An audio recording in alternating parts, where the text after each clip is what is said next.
po jako akawuwo.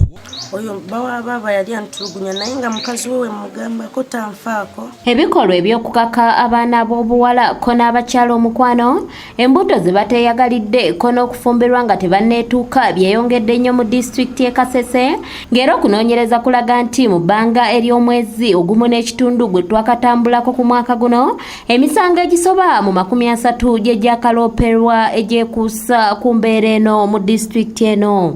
Okulivayizinga ebitabo otune tuntwala kati omusajja ali mu ddiiro ng'ali mu kunywa njaga kati wenneebaka nagenda okudda engulu bwe nti ng'omusajja ali mu kunkozesa. Bino byonna bituukiddwako akwasaganya ensonga z'abakyala ko n'abaana mu disitulikiti y'e Kasese Asiimwe Zainabu mu nsinkano gy'abaddemu ne minisita omubeezi w'ensonga z'abaana ko n'abavubuka Florence Nakiwala Kiyingi. In Kasese we have so many challenges and one of them being defilement, early marriages and teenage pregnancies.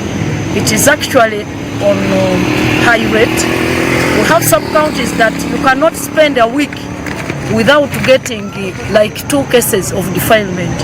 That is Mungunyu, we have Mariba, we have Wesumbu, Mpondolu Biria Town Council. Asiimwe agamba nti olw'ebikolwa eby'obutabanguko maka mu disitulikiti eno okweyongera kiviiriddeko abaana bangi okuva mu masomero nga tebamaliriza ko n'okufuuka abazadde ku myaka emito ddala. Is an issue that is contributing almost 70% of the children being abused in Kasese. Some children are being exposed to sexual activities by their own parents as a result of GBV. A husband separates with the wife, and at the end of the day you hear that the husband has defiled his own daughter. Agamba nti bafunye n'okusoomoozebwa olw'omuwendo gw'abakyala ogweyongera olw'okubanga balinaanye Congo oluusi ekireeta omuwendo guno okweyongera ng'abaveeri babeegattamu nga n'enteekateeka eziba ziriwo olwo zifuuka ntono ddala nga tezisobola kubamala wasinzidde okwebaza ko n'okusaba gavumenti okwongera okubadduukirira mu mbeera eno. So many families have completely separated. Actually, if I can give an example, by the time we received those who have been at prisons from Kampala, I have registered around 27 cases. Some found when their wives have been taken up by other men. Banera balambuddeko ne ku maka agawera 2 omukuumirwa abaana okuli abo abatalina bazadde ko n'abo abatalina buyambi. We honestly pray that we have a reliable supply of water for both domestic use and at the station, domestic use at the station and for the farm.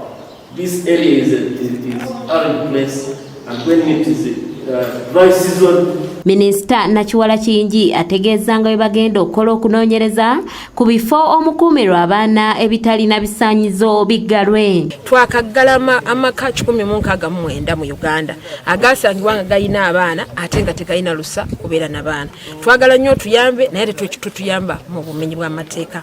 N'olwekyo mutendera bwe gutambula era ndagidde kawo Mwami Masereka ow'e Kasese nti okutandika n'olunaku lw'enkya afulumye list ey'amaka agali mu mateeka agateeke mu ndagatonde ya Uganda amawulire era agugonaga n'asangibwa nga tegalina lusa oyo mukawayira ako ajja kuvunaanibwa ng'omuntu.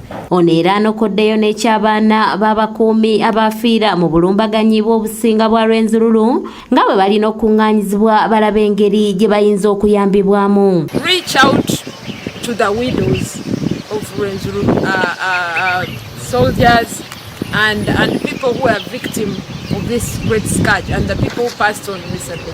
Reach out to them and trace their children and give me a report.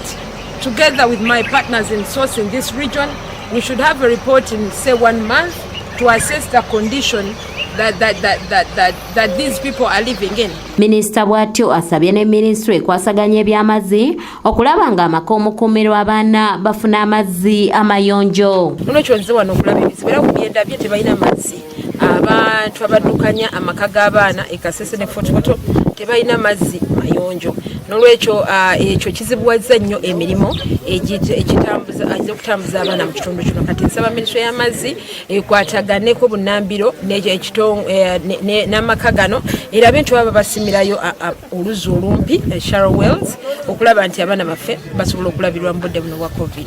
Robert Kule yakusakidde eggulire lino ku lwa ABS television. Newayitawo emyezi 3 guno gubadde nga gwakuna ogw'omukaaga mwe yankozesezza.